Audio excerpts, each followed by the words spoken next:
Oleh karena itu ya Allah, jadikan kita itu senantiasa fokus kepada Allah Subhanahu wa taala, jangan mempedulikan hawa nafsu kita, maka utamakanlah Utamakanlah kita bukan hawa nafsu kita, ketaatan kita kepada Allah. Lah, berarti hidup itu ada fase al-imanu yazidu wa yanqus. Iman itu kadang naik, kadang turun.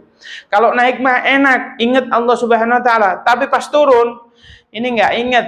Dan biasanya orang itu kalau lagi yanqus, lagi turun, itu lama banget. Giliran ingat kepada Allah cuman sebentar, giliran turun lama sekali, giliran rajin dia ngaji sehari dapat 1 juz, giliran futur atau nggak rajin sehari nggak ngaji sama sekali. Ini bagaimana kata ulama? Ini teman-teman ada tips bagaimana agar supaya kita istiqomah di jalan Allah, senantiasa dalam keadaan ingat kepada Allah. Imannya dalam keadaan yazid atau bertambah. Bukan yanqus. Bagaimana mempertahankan iman kita tatkala bertambah? Bagaimana kita langsung keluar dari keterpurukan, yaitu keadaan yang yanqus, iman kita yang turun. Bagaimana kata ulama? Al-imanu yazidu bit ta'ah wa yanqusu bil maksiyah. Iman itu akan senantiasa naik dengan cara kita menambah ketaatan. Wa yanqusu bil maksiyah, akan secara otomatis berkurang kalau kita senantiasa bermaksiat kepada Allah. Caranya bagaimana? Tambah ketaatan kita. Kita udah ke masjid nih, Allahu Akbar, sholat khusyuk, tambahi sholat qobliyah, tambahi dengan sholat tahiyatul masjid, tambahi dengan sholat sunnah ba'diyah atau qobliyah, itu tambahi dengan kalimat doa masuk masjid, tambahi dengan niatan iktikaf kepada Allah iktikaf di dalam masjid karena Allah Subhanahu wa taala. Maka kita tambahi amalan-amalan yang sunnah itu, menjadikan kita eksis di dalam iman yang tinggi. Wa yanqusu bil maksiyah, kata ulama. Maka kalau iman kita turun, Masya Allah, kalau iman kita turun, maka bagaimana caranya? Maka kata Allah Subhanahu wa taala, sebab daripada orang yang imannya turun itu dikarenakan sering melakukan maksiat kepada Allah Subhanahu wa taala. Maksiat itu bagaimana caranya? Bisa lewat ini. Banyak di antara orang sekarang itu menjadi waliullah di tengah keramaian, tapi menjadi wali syaitan di tengah kesepian. Maksudnya apa? Keramaian banyak orang, pakai baju putih, pakai sarung, pakai kopiah, khusyuk sekali. Kayak orang alim deh, kayak orang yes begitu. Tetapi bagaimana kalau di tengah kesepian kita buka handphone, scroll sesuatu yang dilarang oleh Allah? Ini kan maksiat. Makanya ini ayo kita menjadi wali Allah terus, hilangkan kemaksiatan. Kalau Anda di HP ini banyak maksiatnya, maka kurangi durasi Anda memegang HP karena banyak mudaratnya. Sekarang itu perselingkuhan terjadi karena HP. Ada orang ngecat istri orang, ada orang ngecat anak bini orang dan lain sebagainya. Maka kalau kita mengurangi maksiat itu, kalau kita nggak ada manfaatnya HP, maka kurangi saja. Kalau HP ini betul-betul manfaat, kita ada bisnis, ada taklim, ada mendengarkan YouTube, maka pakai saja, nggak masalah. Maka apa sih maksiat kepada Allah yang lain? Senantiasa melanggar syariat Allah. Kita berbisnis, dikatakan oleh Allah, wa ahallallahu al-bai'a wa harramar riba. Dihalalkan bagi kalian transaksi jual beli dan diharamkan kalian transaksi ribawi. Ternyata dalam kita mencari modal bisnis, kita berinteraksi dengan cara yang ribawi. Jangan. Jadi maksiat itu bukannya laki-laki dengan perempuan, itu salah satunya. Tapi bermaksiat kepada Allah, menunda-nunda sholat, perbuatan juga maksiat. Menunda taubat termasuk juga menunda kebaikan, itu juga bermaksiat kepada Allah. Taklim, enggak lah, minggu depan aja lah. Ini kan menunda kebaikan, jangan. Makanya kita segerakan kebaikan itu agar supaya kita senantiasa tidak dikategorikan maksiat, sehingga kita eksis di atas posisi tertinggi tatkala iman kita itu dalam keadaan naik. Yang selanjutnya adalah ujian dalam hidup. Orang itu dalam beribadah, dalam melakukan ibadah itu diuji oleh Allah Subhanahu wa taala. Allah Subhanahu wa taala di dalam hadis qudsi mengatakan, may yuridillahu khairan yusib minhu.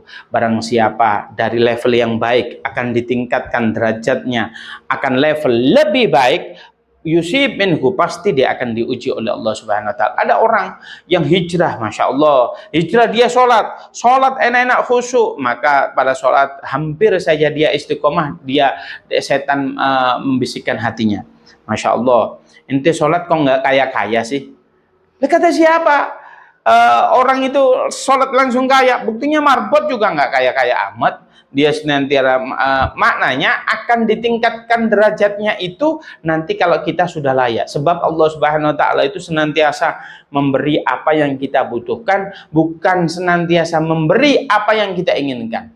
Sebab kalau kita butuhkan, Allah tahu kebutuhan kita. Kita itu butuh nafas, kita itu butuh sehat, akan dikasih oleh Allah sehat dan makan. Tetapi di antara kita itu banyak maunya, banyak keinginannya.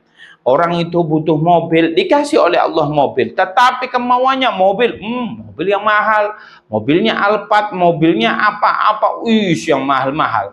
Maknanya apa sih? Kalau kita ingin memiliki keinginan yang diridhoi oleh Allah Subhanahu wa taala, inginlah mobil. Contoh begini, ya Allah, saya pengen mobil yang bagus agar supaya saya nanti kalau dakwah kemana-mana ya nggak macet, ya nggak mogok. Lah itu minta, deskripsikan, tidak masalah. Baluri keinginan kita itu dengan kebaikan. Saya senantiasa lulus S1 pengen punya pondok, baluri dengan kebaikan. Segala sesuatu baluri dengan kebaikan, fa insya Allah keinginan atau kebutuhan kita akan di-cover oleh Allah Subhanahu wa taala. Yang di-cover bukan hanya kebutuhan, bahkan keinginan kita, asalkan keinginan kita itu dibaluri dengan kebaikan, maka akan apa? Yaitu akan direalisasikan oleh Allah Subhanahu wa taala. Maka di sini di dalam hidup itu akan ada ujian. Orang yang senantiasa sudah ibadah, orang yang sudah tilawah, maka akan diuji oleh Allah Subhanahu wa taala. Tatkala diuji dengan model tadi, dia lolos, maka diuji dengan apa? Hatinya. Oh ya, Masya Allah, satu masjid ini yang paling istiqomah saya doang ini. Diuji dengan kesombongan, yang dari satu masjid ini yang sudah umroh saya doang ini. Saya ini diuji oleh Allah, yang paling muda yang sudah haji saya doang ini. Semua akan diuji oleh Allah Subhanahu wa taala. Sehingga pernah itu saya didiskusi dengan teman-teman waktu itu dengan pengurus takmir Masjid Al-Ikhlas, saya ngobrol ini. Ya, sungguhnya ibadah umroh itu akan diuji oleh Allah Subhanahu wa taala kebanyakan setelah menjalankan umrohnya. Loh, iya, bagaimana? Oh iya, ada orang diuji oleh Allah senantiasa sombong atas umroh itu kan sebuah peraihan seseorang. Orang sudah jeripayah. Ada orang yang diuji oleh Allah setelah umroh, dia berkata, Masya Allah, ini orang kalau di dalam umroh, saya itu sudah pernah sholat loh, bilang ke temennya, saya itu sudah pernah sholat loh, hadap ke barat, hadap ke timur, hadap ke utara, hadap ke selatan. Ini sombong, menunjukkan ini. Ada orang yang diuji sombong oleh Allah Subhanahu wa taala, tahu nggak? Satu kloter nggak ada yang bisa nyium Hajar Aswad, cuman saya doang yang bisa. Ini sombong lagi nih. Di antara karyawan terbaik yang diumrohin oleh bos, saya doang ini, Masya Allah. Semua akan diuji oleh Allah. Bahkan nanti kalau kita itu diuji oleh Allah, umroh yang sudah lama pun bisa diuji oleh Allah Subhanahu wa taala. Datang ziarah ke tempat teman-teman kita yang habis pulang umroh, yang umroh belum cerita, dia udah cerita lebih banyak lagi. Nah, itu kan banyak ditambahin bumbu-bumbunya itu. Maka jangan setiap ibadah itu akan diuji oleh Allah, baik setelah melakukan, sebelum melakukan, pas melakukan, ataupun setelah melakukan. Maka di dalam ini menjadi ujian hidup kita, bagaimana di tengah ekonomi kita terpuruk, bagaimana di antara kita tatkala memiliki masalah dengan orang tua, masalah dengan anak kita, masalah dengan saudara kita, kita tetap bersujud di hadapan Allah Subhanahu wa taala. Terakhir, ada tekanan sosial. Banyak di antara kita itu karena sosial ekonomi kita lagi lesu, ya sudah kita bekerja sehingga bos kita mengatakan nggak boleh sholat. Kita nggak sholat, kita lebih mengutamakan gaji yang nggak seberapa itu. Kalau dibandingin sholat, yang nggak ada apa-apanya itu gaji. Ada orang tekanan dari dari teman-teman lingkungan kita. Kita baru mau ke masjid. Bro, mau kemana bro? Sini lo nongkrong. Mau ke masjid. Oh ya udah titip ya, salam kak. Itu kan lagi digojol sama teman-temannya. Banyak di antara kita, sosial kita itu kadang tidak mendukung kita. Oleh karena itu, be yourself. Jadilah diri Anda sendiri. Bagaimana kita menghadap Allah Subhanahu wa taala, maka pertanggungannya di atas hadapan Allah Subhanahu wa taala antara kita dengan Allah Subhanahu wa taala. Oleh karena itu ya udah, nggak usah perhatiin orang lain. Jadi apa intinya itu, sholat itu banyak hambatannya. Kalau tadi sengaja saya itu mendeskripsikan, membahas deskripsi daripada sholat, kemudian fadhailnya, sehingga apa yang terakhir itu hambatan-hambatannya. Sehingga kalau kita sudah mampu menghindari setidaknya hambatan pada dasarnya banyak. Tapi hambatan-hambatan yang kita diskusikan tadi, semoga Allah Subhanahu wa taala menjadikan amal ibadah kita itu santai, hidup kita aman, agar supaya sholat itu bisa mengefek kepada pribadi-pribadi kita. Kalau kita lihat banyak sekali para sahabat dan para nabi-nabi terdahulu, maka dikatakan ketemu dengan baginda Nabi Muhammad SAW tiada lain dalam keadaan sholat. Banyak lagi riwayat tatkala Rasulullah Isra Mi'raj dalam difardukan sholat, beliau ketemu dengan beberapa nabi, ketemunya dalam keadaan beliau sholat dan bersujud. Bahkan ada seorang ulama berkata, ya Allah, izinkan aku tatkala aku sudah mati, izinkan aku sholat. Enaknya apa di surga kalau nggak boleh sholat? Enaknya di apa di dalam kubur kalau kita nggak diizinkan sholat? Bahkan ada Ibnul Mukandir, beliau itu berkata, saya enggan sekali, saya itu nggak mau hidup apabila saya tidak dikasih oleh Allah nikmat nikmat qiyamul lail. Qiyamul lail sebuah nikmat. Saya pas membaca, apa enaknya?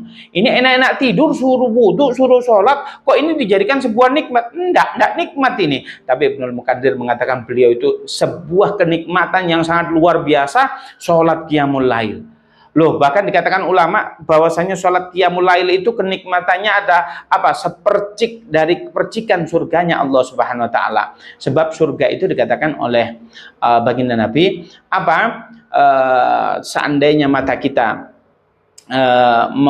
pernah melihat sesuatu yang baik, kita pernah ke Singapura gitu yang melihat air terjun bagus sekali, maka mata ini bisa membayangkan surga model begitu, itu bukan surga. Kalau telinga kita pernah mendengarkan sesuatu yang indah sekali, kita bayangkan itu keindahan surga, maka itu surga. Maka kalau Anda mampu membayangkan kenikmatan surga, pada dasarnya itu bukan surga. Surga itu mala ainun ra'at wala udunun sami'at. Anda tidak bisa membayangkan dengan mata, dengan telinga kita, saking bagusnya surga. Sehingga kalau dikatakan qiyamul lail itu kenikmatan seperciknya surga, maka Anda tidak bisa membayangkan nikmatnya surga kecuali orang-orang yang diberi kenikmatan itu sehingga dia merasakan nikmatnya surga. Ya wis, mendapatkan nikmatnya surga sebagian itu di qiyamul lail, maka sungguh beruntung. Wallahil adim, demi Allah, kalau ada orang yang sudah menikmati qiyamul lail, Anda beruntung, karena kenikmatan surganya Allah Subhanahu wa taala ada pada diri Anda semua. Semoga dengan kita membahas sholat itu, nanti saya, follower saya, teman-teman yang nonton, yang subscribe, yang ada di komunitas Gus Faiz Official ini dikumpulkan oleh Allah Subhanahu wa taala di padang mahsyar. Nanti kita dihisab bareng-bareng kita masuk surganya Allah Subhanahu wa taala. Dakhalal jannati zumara. Nanti gitu itu bergerombol masuk surga, nggak sendiri-sendiri. Nih timnya Gus Faiz, semoga saja. Tapi ingat teman-teman, kalau ada di antara kalian sudah masuk surga dan tidak ada saya di situ, maka mintalah ke Allah, ya Allah, dulu yang ngajak sholat itu Gus Faiz, ajak saya ke masuk surganya Allah Subhanahu wa taala.